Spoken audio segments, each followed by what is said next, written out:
네, 안녕하십니까, 구독자 여러분들. 저는 상명대학교 화학에너지공학과의 강사 교수라고 합니다. 만나서 반갑습니다. 네, 이번에 다룰 주제는 바로 유리병에서 발생한 미세 플라스틱 관련된 내용을 좀 다뤄보려고 합니다. 사실은 제가 원래 오늘 다루는 주제가 다른 거였었는데, 최근에 이 뉴스 기사, 신문 기사 나오고 나서 너무나 많은 지인들이 최근에 폭발적으로 저한테 좀 질문과 제보를 주셔가지고, 심지어 구독자님들 중에서도 이 주제에 좀 다뤄줬으면 좋겠다라는 제보도 많이 주셔가지고, 오늘 급하게 이 주제로 바꾸게 됐습니다. 이 기사, 제가 지금 띄워드린 이 기사, 신문 기사 아마 보신 분들 많으실 겁니다. 정말 많은 신문 뉴스에서 신문에서 너무 많이 이걸 다뤘기 때문에 아마 또 이런 또 포털 메인에서도 좀 다뤄진 것 같습니다. 그래서 정말 많은 분이 보신 것 같은데요.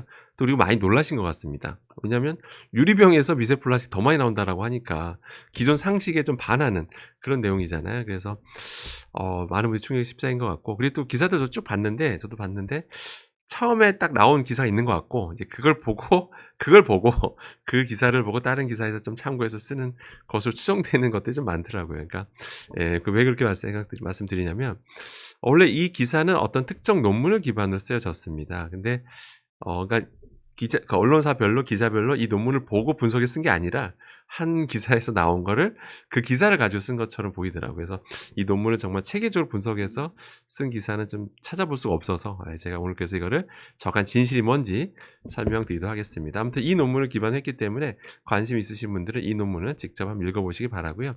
저는 이제 간략히만 소개해드리겠습니다. 참고로 올해 2025년 8월호에 이제 게재 예정인 그런 논문이고, 그러니까 선공개된 거다 이렇게 보시면 되겠습니다.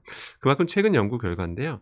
연구 배경은 뭐냐면, 이제 프랑스 연구진이 이제 뭐가 궁금했냐면, 프랑스에 다양한 제품이 시판되고 있잖아요. 음료수들이 당연히 어느 용기에 담겨져 있을 것이고, 아무튼 그 수많은 음료수들을 한번 미세 플라스틱 오염도를 이제 조사해 본 거예요. 프랑스 제품은 어느 정도 오염이 돼 있을까 이제 궁금했겠죠. 그 다음에 혹시 이런 용기에 의한 차이는 없을까? 예, 용기에 의한 차이는 없을까? 이제 용기별로 이제 또 따로 분석을 해보게 됩니다. 나름 의미가 있는 거죠. 자, 연구 결과입니다. 보시는 것처럼 이제 다양한 이제 음료수에서 뭐 이제 많은 미세 플라스틱이 이제 관찰이 됩니다. 뭐 맥주병 같은 경우는 뭐 80개 리터당 80개 이상이 뭐 관찰됐다라고 뭐 나왔죠. 사실 이것만 보면 놀랍지는 않을 거예요, 여러분들. 왜냐면 하도 뭐 미세 플라스틱 정말 여기저기 다 관찰되잖아요, 그죠? 뭐 왜냐면 뭐 워낙 그만큼 미세 플라스틱이 뭐 다양한 경로로 유입되기 때문에, 또 환경 오염에 의한 산물이기도 하고요. 그래서 이건 놀랍지 않은데, 근데 이 우리나라도 그렇고 뭐 세계적으로 많이 놀랐던 이유가 바로 이거죠.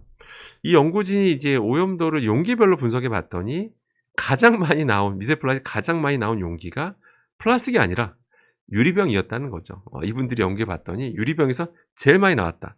이러니까 이게 정말 예, 우리나라에서도 큰 이슈가 됐던 거죠. 예, 다들 놀랄만 하죠, 사실은. 근데 먼저 그럼 유리병에서 아무튼 미세 플라스틱이 많이 나왔는데, 그 원인에 대해서 연구진은 뭐라고 말을 하고 있냐면요. 몇 가지를 얘기하고 있는데, 그저 제가 그중에서 두 개만 말씀드리겠습니다. 사실 우리나라도 그렇지만 프랑스도 당연히 재활용을 잘하는 그런 나라입니다. 유리병 당연히 재활용하잖아요. 그럼 당연히 재활용하게 되면 닦아야 되겠죠. 세척하는 과정에서 이 플라스틱 브러쉬를 이용하게 됩니다. 다이플러시 브러쉬가 들어가서 이제 당연히 이 돌아가면서 세척을 하게 되는 건데, 근데 그 브러쉬 소재가 자체가 이제 플라스틱이다 보니까 당연히 오래되면 이게 이렇게 서서히 조직이 약해져요. 그러니까 마모되는 과정에서 마모가 돼서 미세 플라스틱 관찰이 된다. 플라스틱 병 그 내부에 그대로 달라붙게 있는 거죠. 그게 잔류하게 되면 그 제대로 세척이 안 될 경우에는 그게 미세 플라스틱으로 관찰이 됐다라는 거죠. 실제로 근거가 있는 게요. 이분들이 관찰을 해 보니까 이 미세 플라스틱이 섬유 형태, 미세 플라스틱이 관찰이 됐다라는 거예요. 근데 그게 섬유 형태이기 때문에 이거는 분명히 브러쉬 마모로부터 발생한 것 같다라고 이제 강력하게 추정을 하고 있습니다. 그다음에 이 연구진이 또 뭘 지적하고 있냐면 바로 뚜껑. 그러니까 유리병이라고 해도 뚜껑이 있잖아요. 근데 뚜껑이 그 자체가 플라스틱인 경우도 있고, 아니면 금속 재질이지만 그 내부 그 캡은 이제 또 그 플라스틱이 많잖아요. 근데 그러다 보니까 그 캡이 플라스틱이 이제 마모가 되거나, 아니면 우리 병을 뚜껑을 여는 과정에서 어떤 마찰이 일어나잖아요. 그것이 원인이 돼서 미세 플라스틱이 유리병에서 특히 많이 발생한 것 같다라고 이제 원인까지 제시하게 됩니다. 예, 여기까지만 해도 많이 놀랍죠. 예. 자, 그런데 이제 지금부터는 저는 이제 학자로서 정확한 진실을 좀 말씀드리도록 하겠습니다. 정확한 진실은 뭐냐면 바로 어 크기입니다, 크기. 항상 이런 미세 플라스틱에서 우리가 논할 때 가장 중요한 게 뭐냐, 크기거든요. 그러니까 기준 크기. 어느 기준까지 살펴봤냐 이거죠. 근데 이 연구진은 어디까지만 살펴봤냐면요. 25 마이크로미터 이상만 관찰했습니다.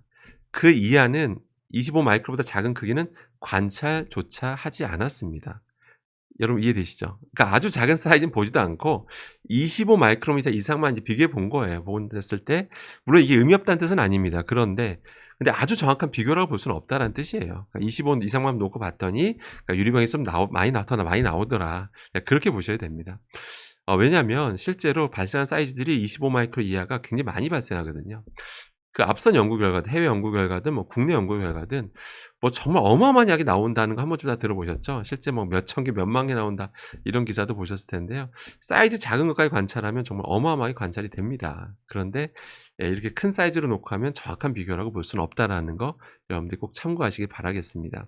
실제로 그러다 보니까 한번 그 발견된 그 개수를 한번 살펴볼게요. 보면 있는 그대로 자료 그대로 갖고 왔습니다. 제가 이거. 보시면 뭐라고 나옵니까? 이런 물 있죠. 뭐 일반 생수, 탄산수가 이제 플라스틱 병, 페트병 용기에 담겨 있을 때 그거를 이제 미세플라스틱 관찰해 보니까 이게 뭐라고 나옵니까, 여러분들? 리터당 미세플라스틱이 1.6개 나온다라고 이 논문에서 밝히고 있습니다. 리터당 1.6개. 굉장히 적게 나오죠. 예. 그래서 왜 그러냐면 25 마이크로미터 이상만 봤기 때문에 나온 거고 아무튼 그렇습니다. 그리고 분석도 쪼끔 좀 아쉬운 부분도 좀 있고요. 그래서 아무튼 이게 정확하게 이거 보시는 것처럼 너무 적게 나오죠, 이거는.